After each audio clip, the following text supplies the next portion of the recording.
First question, बड़े बांधों के संबंध में निम्नलिखित में से कौन सा कथन सही है? फर्स्ट, इनकी सामाजिक समस्या है क्योंकि इससे बड़ी संख्या में किसान और आदिवासी विस्थापित होते हैं और उन्हें पर्याप्त मुआवजा भी नहीं मिलता। इनकी पर्यावरणीय समस्या है क्योंकि इनसे बड़े स्तर पर वनों का विनाश होता है तथा जैव विविधता की क्षति होती है। तो इसका आंसर होगा ऑप्शन बी, फर्स्ट और सेकंड दोनों। क्योंकि देखिए, जब बड़े बांध किसी क्षेत्र में बनाए जाते हैं तो बड़ा क्षेत्रफल कवर करते हैं और बड़े क्षेत्रफल के लिए हमें वहाँ पे बहुत सारी ज़मीन चाहिए होती है जो कि किसानों की होती है और कहीं कहीं जंगल भी होते हैं। आदिवासी जंगल पर सामान्यतः निर्भर होते हैं, तो इसलिए दोनों को समस्या होती है। और जब जंगल काटते हैं हम तो जैव विविधता का भी ह्रास होता है क्योंकि कई प्रकार के पेड़ कटते हैं और कई प्रकार के पशु पक्षी जो उस पर निर्भर हैं उनके लिए भी समस्या पैदा होती है।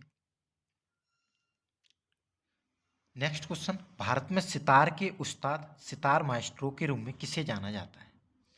तो सितार के उस्ताद हैं पंडित रविशंकर। Option B, Pandit Ravishankar. निम्नलिखित किन राज्यों तक ही कर्नाटक संगीत सीमित है? यानी कर्नाटक संगीत किन किन राज्यों तक फैला हुआ है देखेंगे आप लोग।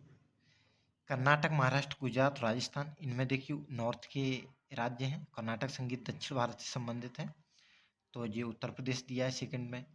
राजस्थान, हरियाणा, इनमें से कोई नहीं होगा। इसका आंसर होगा ऑप्शन डी, कर्नाटक, आंध्र प्रदेश, तमिलनाडु और केरल।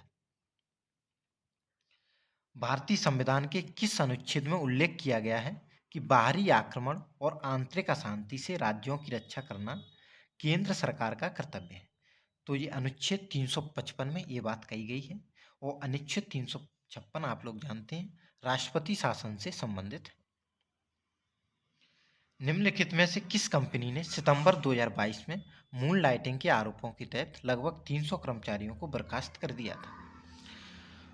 तो ये विप्रो ने किया था क्योंकि एक कर्मचारी, मून लाइटिंग का अर्थ होता है कि एक पूर्णकालिक जॉब में लगे हुए हैं, उसके अलावा भी अदर वर्क कर रहे हैं। हालांकि ऐसा हो सकता है अगर उन्हें पूर्णकालिक रोजगार नहीं मिला है तो अदर जॉब कर सकते हैं, लेकिन जब पूर्णकालिक कंपनी रोजगार दे रही है तो यहाँ भी ये दूसरा काम कर रहे थे, इसलिए कंपनी ने इन्हें बर्खास्त कर दिया था।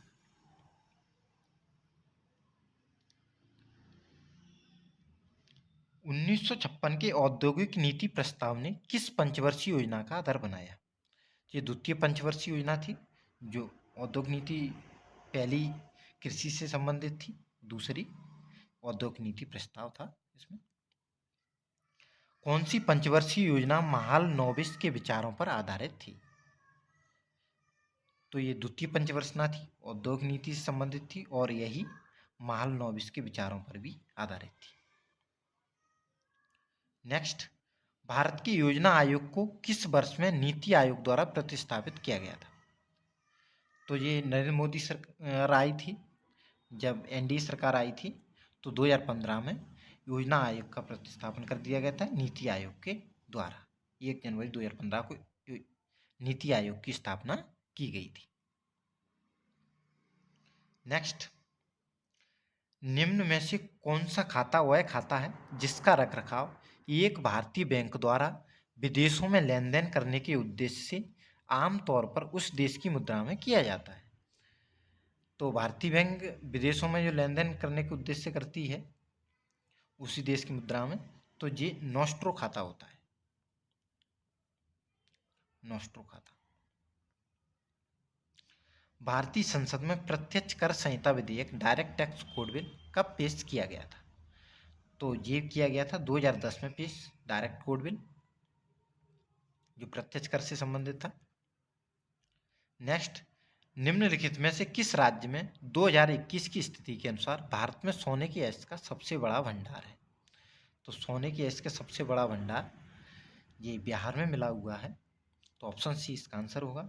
देखिए डिटेल में दी गई, भारत में 3 सोने की खान कोलार और हट्टी गोल्डफील्ड कर्नाटक और रामगिरी गोल्डफील्ड आंध्र प्रदेश। सोने की अयस्क का सबसे बड़ा उत्पादक राज्य बिहार, 44% है बिहार की स्थिति, देख सकते हैं आप लोग। दूसरे स्थान पर राजस्थान 25%, कर्नाटक 21%, पश्चिम बंगाल 3% और झारखंड 2%। तो ये बिहार फर्स्ट है, 44% उत्पादन करता है। नेक्स्ट, किस भारतीय स्वतंत्रता सेनानी को भारत का बिस्मार्क भी कहा जाता है? तो ये सरदार वल्लभ भाई पटेल को कहा जाता है, क्योंकि देश के एकीकरण में इन्होंने बहुत महत्वपूर्ण भूमिका निभाई थी। जिस प्रकार जर्मनी में बिस्मार्क ने निभाई थी, उसी प्रकार सरदार वल्लभ भाई पटेल का योगदान था हमारे देश भारत के लिए, इसलिए इन्हें भारत का बिस्मार्क भी कहा जाता है। नेक्स्ट, दक्षिण अफ्रीका में रंग भेद को खत्म करने के लिए नोबेल शांति पुरस्कार किसे मिला था? तो ये नेल्सन मंडेला जी को मिला था। इन्होंने रंग भेद के खिलाफ बहुत बड़ा आंदोलन किया था और इसी की उपलब्धि में इन्हें नोबेल शांति पुरस्कार से सम्मानित किया गया था। नेक्स्ट, संयुक्त राज्य अमेरिका की पहली महिला उपराष्ट्रपति बनकर किसने इतिहास बनाया है? तो ये कमला हैरिस जी हैं, इन्होंने इतिहास बनाया है, पहली महिला उपराष्ट्रपति बनी है। नेक्स्ट, भारतीय परमाणु कार्यक्रम का जनक किसे माना जाता है?